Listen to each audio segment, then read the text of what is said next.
Hello and welcome to the Mutual Fund Show. I'm Neeraj Shah and with me is Alex Matthew, and we are going to be talking about something that we believe is a development which should be observed. And then we'll of course try and talk about re-evaluation of your mutual fund portfolios annually, and what are the factors that you should keep in mind, or rather how is it that you should go about and re-evaluate your portfolio annually to try and ensure that your returns are above par. But before that, Alex, a very important thing that you spotted this morning, I'm glad we spoke about it. And we are waiting for Mahindra and Mahindra to come in, so we'll cut to it as soon as the management starts speaking. Fabulous set of numbers. But Alex, what have you observed in terms of an announcement or a development that has just happened on from Sebi? Yeah, you spotted it is right, because it's not very apparent on the face of it. There was a consultation paper that was issued overnight by the Securities and Exchange Board of India, and this was in fact related to skin in the game rules of mutual funds, which talked about the investments that should be made by employees of mutual funds. And there were certain suggestions that were made, but right at the end of that document, there was one suggestion that was made as part of this consultation paper, and it said that we should consider extending the stress test rules beyond just the mid-cap and the small-cap space. Of course, stress tests are being conducted for all of these schemes, but they aren't released to the public. So you only have access as an investor into these mutual fund schemes to the stress tests that are conducted for mid-cap and small-cap. What the Sebi is now suggesting is that you should release the results for all of the other categories as well. Now, Neeraj, the context is important to understand here, because if you remember, in March was when the rules came into play for mid-cap and small-cap. In the run-up to that, you had humongous inflows into mid-cap and small-cap, and the regulator finally stepped in and said, perhaps we're a little concerned about the fact that a lot of these schemes are getting a lot of money. Maybe they're not allocating in the most liquid counters, so there could be an issue going down the line.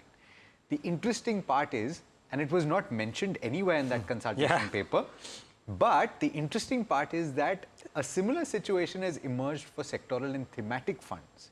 And if you point out the numbers, you've spoken to our viewers on the Mutual Fund Show, but just to put some of those numbers out there in case you've missed some of them, right? You have the category which has got the largest equity schemes, with an inflow of 13,254 crore just in September. But since April of 2023, the industry as a whole has launched 68 new funds in the sectoral and thematic category, and that accounts for about 60% of the overall schemes, number of schemes launched in the industry. And what's more, retail investors' net flows into this sectoral and thematic space since April of 2023 has been to the extent of 1.42 lakh crore. As a result of which, for the last 3 months, it is now the single largest actively managed category, with assets under management at the end of September of as much as 4.67 lakh crore rupees. This is important, Neeraj, I think, because just like you have the small cap funds, which were investing now in 150, 200, 203 stocks, with some of the smaller ones not as liquid, sectoral funds, and I was looking at one in particular, the top two have 19.5% of AUM and 17.8 or 17.9% of AUM in just two stocks. And that's a problem. Yeah, it is a problem. And maybe, Alex, while we wait for Mahindra and Mahindra, let's try and pose those questions to our guests as well. So Rohin Pagdiwala, founder of Pagdiwala Investments, joins us, as does Kartik, Jhaveri, director of Transcend Capital. Both of you, thank you so much for joining in. And Rohin, let me start this conversation with you. We'll of course talk about re-evaluating the portfolio in a moment, but something that Alex was just talking about, the caution signs or the overtures or the direct actions done by Sebi to try and ensure that right practices are followed. And what do you make of what Alex has just mentioned? We don't have concrete information of what it is intended for, but it seemingly is a shot against thematic funds, or not against thematic funds, but meant for thematic funds or sectoral funds. Rohin, your thoughts? Firstly, thanks, Neeraj, for having me on the show again. I think it's a welcome move from my perspective as a distributor. I think any kind of enhanced transparency will be welcome. I think it's good to have a sense of how liquid the portfolio is, and therefore, if investors need to, in a situation where there's a, let's say, panic run on some of the funds or panic exits, then it's good to know how liquid those funds are. I'm not sure if it's let's say the target is thematic funds or the funds that have accumulated money, because some of those products are justified products. They are new innovations, and I think those are relevant in the times that we are.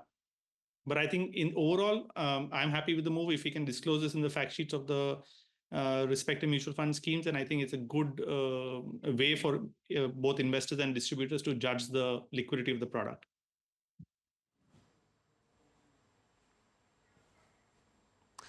Okay, Kartik, I'm just curious. How much attention have you been paying over the last few months to the stress test results? Because in the first one that came out, there was a lot of excitement. Everybody paid attention to it. I guess to a certain extent, less attention has been paid, and that might just be charitable to say. So how much attention are you paying to this? Because here we have the assumption that the fund manager is doing his bit and they are making sure that they have enough liquidity. Kartik, you'll have to allow me to cut you in out here. Sorry, but Anish Shah of Mahindra and Mahindra is speaking, so we'll need to cut across to that for a moment. Do the right thing to grow the business the right way. And yes, in some quarters we may see low disbursements, but that's part of how we will grow this business. We're looking at expansion into the mortgage business to help our diversification agenda, which is one that we've talked about in the past as well. And again, you see a healthy profit growth here at the Mahindra Finance. Tech Mahindra, mixed demand outlook, overall positive, but there are some areas where industry demand is a little muted. BFSI deals have been a good win for TechM. Focus on margins, as I talked about, and here again, as I talked about earlier, profits up 2.5 times. A little deeper dive into our growth gems, logistics. We're starting to see some uptick in volume across the industry, and that's starting to help the logistics business. Cost efficiency initiatives are underway, and fully integrating the Rivigo acquisition for Express, which has been a drag in the past, but we're starting to see things turn around there well also. So you see revenue up 11%, EBITDA is up 40 basis points there. On hospitality, business is doing well. Occupancy is at 77% flat versus last year, but this is despite a higher room inventory. The average unit realization is up, and we are seeing some softness in Europe for the holiday club business that we have. But overall, business is on a good track. Real estate is actually on a very solid track. We are starting to see significant growth there, both in terms of profitability as well as land acquisition, which is something that will drive future growth for that business, and a healthy pipeline in our industrial cities as well. And with some of the recent government announcements, that opens up a new vista of growth for this business. So I'll end by saying we continue to deliver on our commitments. ROE stays above 18%. EPS growth continues to be strong. As we look at it from F22, which we had promised, it's 40% compounded annual growth since then. And let me then hand it over to Rajesh to have him talk about what are some of the key things that have driven this performance. Rajesh, over to you.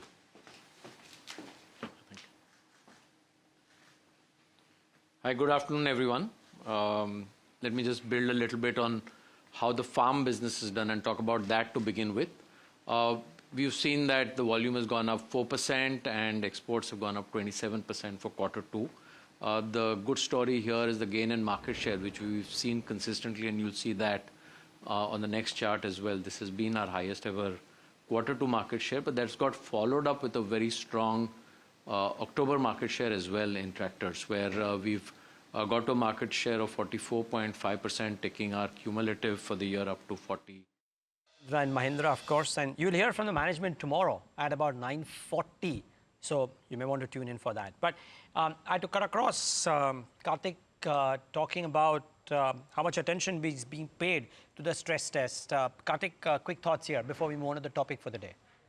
Yes, Nikunj, thanks. So I think, when the stress test initial circular came out, I'm sure all the mutual fund managers would have started preparing for expecting this thing all across the board. So as a distributor of financial products, should you be so much worried? Not really, because obviously the mutual fund companies and the managers are taking their job very, very seriously. And what we've seen of late is even categories like small cap and mid caps, the percentage of authentic small cap has reduced, and the mid cap and the large caps have gone up also because of inclusion, but plus with the market appreciation, capitalizations have gone up, right? So from all these point of view, there is enough liquidity, and I think fund managers are very, very confident that from small caps and mid caps and all, they can really exit. It's nice to have this diktat across all other funds, but the only area of surprise or might be interesting to know would be sectoral funds. Now, obviously, there's not a lot of concentration of investor money there. But in the last 1 year, with the sectors picking up, especially the public sector and all of that, I think there's a lot of money flowing down that side as well. Investor interest is very high. So it would be nice to know the stress test results. And as long as you can come out of it in 2-3 days, there shouldn't be another, Templeton scenario repeating ever. Got it. Okay. Now, let's try and get to the topic at hand. And Rohin, very important, we were talking about this briefly yesterday, about the need and the ability of a DIY investor, let's say, or any investor, even if has an advisor, but to do the thing herself or himself, which is analyze the portfolio, maybe once per annum, and try and take suitable adjustments to the portfolio to ensure optimal performance. Now, please tell us, Rohin, how do you do it for your personal portfolio? What are the things to keep in mind?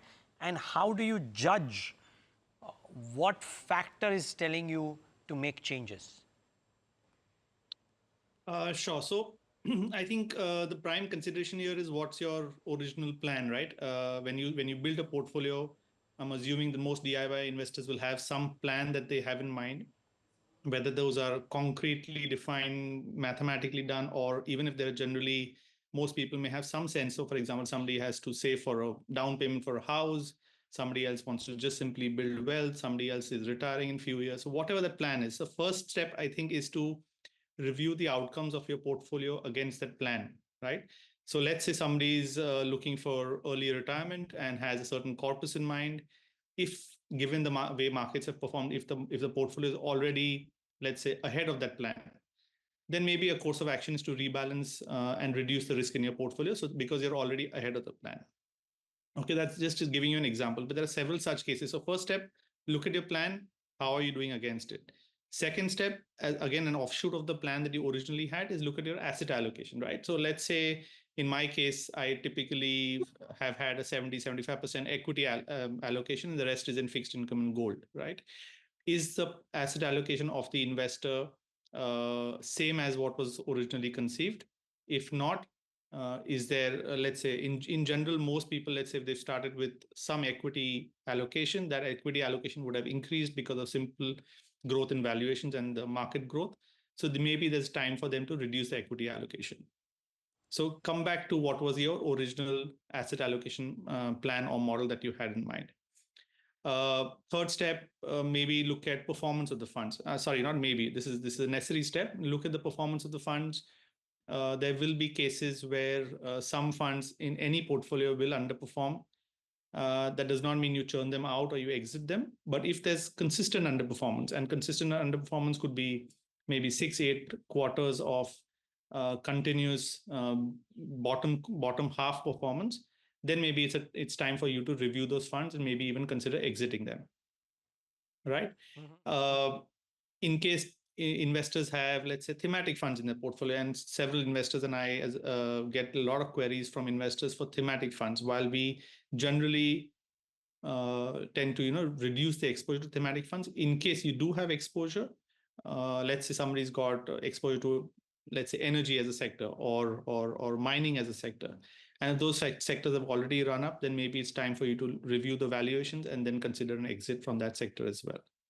So like this, there are several steps that one needs to take methodically and look at rebalancing the portfolio. And another way is to even go drill deep down and look at category-wise allocation. So let's say large cap, small cap, mid cap exposure. Again, if your plan was, let's say, have 20% in small caps If that's now gone to, let's say, 30% by simple market growth, then it's time to maybe reduce and come back to the 20% or even go below, because valuations are already very high. Yeah, point well taken. Kartik, how do you go about doing this for yourself, for your family, or maybe key clients? Rohin's covered most of the points. We focus on performance. So within the equity portion of the portfolio, within that, there will be large caps and there will be mid caps and small caps, right? So within each of those categories, yes, we would like to do an annual check as to the fund that we are invested in. Is it part of the top 10, top 15, or is it really lagging behind and it's in the, the bottom 5 or the bottom 10? Now, sometimes we know rankings have changed. One of the key things that I show a lot of investors when I'm talking to them about investing is I show them my own holding days. Then my holding days are 4,300, 5,600. So if I have held a fund for 12 years and 15 years, there's obviously no reason for even you to switch around or do something which is going to, adversely affect your financial plan and your goals, etc. So a lot of times funds do go up and down, but there is not so much of an intense pressure to change it. I have been very successful, still having a CAGR of about 18, 19, 21% as we speak today, in a little bit of a down market. A few days back, it was even higher. And these CAGRs have been going on for the last 10, 12, 15 years, 18 years that I've been investing. So that's happening on personal portfolios, happening on a lot of client portfolios. So yes, you do a check within subsectors. The other thing sometimes we even discuss and we should talk about this thing to clients is, it's easy to identify some sort of pitfalls if you see consistent down performance for multiple quarters, like 3-4 quarters. And sometimes you can even get early signs. If you can do a little bit of chart reading on technicals, then you can see that there are clearly trend breaks happening, clearly a reversal happening, and you are seeing that this is happening for a few weeks. It's only then you decide to say that, well, the rally in this sector is now over, but that's only for sectors. Broad-based, the India growth story, everything being intact, everything going fine, you can completely depend on fundamental attributes, your advanced tax collections, your GST collections, GDP growth. You can look at all of that and, decide the direction of the markets, and you will have 10, 12, 15% bumps on the way. But other than that, you're good as long as you're in the top 10. Even top 20, for that matter, is not a problem. If the difference between the topmost and the 20th one is not more than 2 or 3 percentage points, there will be outliers. We have seen that happening, but exclude the outliers. If broadly your funds are within the range of 2 or 3% and top 20, I think you're good and you can continue. So try and not switch around too much, because it adds a little bit of stress also to your life and to everybody else. Plus you have to pay tax now. Remember, everything is taxable. Nothing is tax-free anymore. So that's the other major consideration. You can postpone as much as you can. Okay, interestingly. And just, okay, before I get to queries though, and this is a good enough answer, thanks both of you, but Rohin, interestingly, you mentioned, and did I get that right, that you're saying that book a minimum of, what, 1 lakh rupees worth of investments every year. Did I read that correct? Why is that the case? Yeah, because it's equity MFs, there's 1 lakh tax-free capital gains every year, right? So I think it makes sense, and with the assumption here is that the government will continue to increase capital gains tax every year. We've seen that happen last year from 10% to 12.5%. So I think it makes sense to book at least 1 lakh capital gains tax in your investment portfolio every year without fail. If you've got some losses elsewhere, then obviously you offset those losses with some gains in some other part of your investment portfolio. But yes, I would say that must book at least 1 lakh capital gains. Purely from a taxation perspective as well. But purely from a taxation perspective. And viewers, in some sense, not bad advice. And this is, of course, presuming that your mutual fund portfolio is substantially higher than that number that Rohin is talking about. So bear that in mind. If you've just started off, if your portfolio is small, fledgling, 50,000, 70,000, 80,000, then be careful of those numbers. But by and large, it should serve as a bit of a yardstick. Okay, I have time for some queries, so I'm going to take that because a lot of people write to us that it would be great to get in some queries responded to. So the query number 1, and Kartik, I'll start with you on this one, is coming in from Sumit. Sumit is aged 31 years. Sumit says that he's investing 50,000 rupees per month through SIPs. with a horizon of 14 to 15 years. Corpus target is 3 crore. And he's requesting for a review of the portfolio. The portfolio has an SIP in ICICI Nifty Alpha Low Volatility Fund, about 8,000 odd bucks. Edelweiss Midcap, about 10,000 odd rupees. Invesco India Small Cap, about 8,000 odd rupees. And Kotak Multicap, 14,000, as well as Trust MF Flexi Cap to the tune of about 10,000. Well, fair degree of broader market participation. But Kartik, would you want to review this? So, a couple of things I'd like to tell Sumit. Firstly, 3 crores is very easy. That will happen. That I don't think is a problem. And because he's got 14, 15 years in hand, he's investing at the rate of 6 lakhs a year, 50,000 SIP a month. Absolutely fine. That's not a problem. That should go through well. The other thing is that he's got a lot of flexi cap, multi-cap going. And now flexi cap, multi-cap also, the point to understand is they have large cap, they have mid cap, they have small caps. And where is the growth going to happen? The growth is obviously going to happen in the stock number 201 to stock number 600 of the market, which essentially is your mid cap and small cap. So if you are going to be too much into low volatility of 8,000 and multi-cap of 14, that's 22, and another 10, 32,000, 60% of your investments, and within that about half of it being in large caps, there's a lot of money in large caps. So large caps are like good, beautiful fixed deposits, which earn about 12 to 15%, but they don't give you the kind of growth which is a life-changing growth. That will happen only through mid-cap and small-cap funds. And new companies will keep entering mid-caps. New companies will keep entering the small-cap space. So I don't think you need to worry about that. Trust the professional judgment of the managers. And I think you need to have at least about 30 to 35% of your portfolio into small and another 35 into mid, and then the remaining 40 into large. I mean, that's talking about the 100 rupees of your money that is going into equity mutual funds. So that split, if you do it in this fashion, you might be far better off, and your wealth will look much better. And instead of 3, you might land up with 4 or 5 crores also. Okay. So that's the first piece of advice. I'll move on to the second query because we only have that much time. So Rohin, I'll come to you on this. Amit Bhandare, age 38 years. Again, a review of a portfolio and advise if he should add a small cap fund for 7-8 years or opt for a thematic fund instead, because the portfolio has, an SIP in ICICI Value Discovery, Parag Parikh Financial or FlexiCap, and Quant Active, as well as Edelweiss Midcap and UTI Nifty. Also a Quant Absolute. So about 6 odd funds. Rohin, slightly difficult, but if you were able to understand me, could you review this and answer the question? Sure. Yeah. So, yes, I think to answer his question very directly, yes, he should add a small cap fund. I would prefer a small cap over a thematic, simply because small caps diversified. Thematic might be more targeted. So over a period of 7 to 8 years, I think a small cap fund would be better off. I think he can add Nippon small cap to the portfolio, or Quant small cap, but Quant, since he already has 2 funds from the same AMC, I would suggest Nippon small cap. I would also suggest that if he was open to maybe relook at the value discovery fund. I'm personally not a big fan of value funds, simply because they give performance. They give very cyclical performance, like they have done in the last 3-4 years. But but growth funds are generally what I'd prefer. So yeah, so 2 suggestions: add a Nippon small cap and maybe rethink of the value discovery. Okay, well, as pointed as it can be, and I hope that helped you. The final query, and that is coming in from Nitin, age 24 years. Is it the right time to make lump sum investment in a flexi cap fund, given the current market conditions? It's a question that I can ask both of you a minute each. Kartik, I'll start with you first.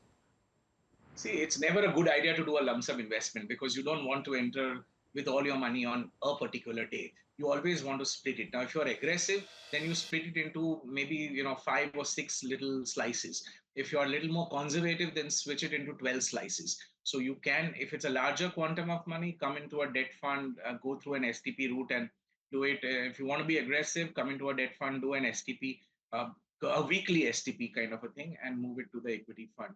But all said and done, don't put it in lump sum unless you are 100% sure of what you're doing and you don't mind seeing a 15-20% drawdown. It may not happen, but it's always nice to be ready. You see a 20% drawdown happening, then you will be in a better position to enjoy the 200% upside when it happens. So that's the key point to remember.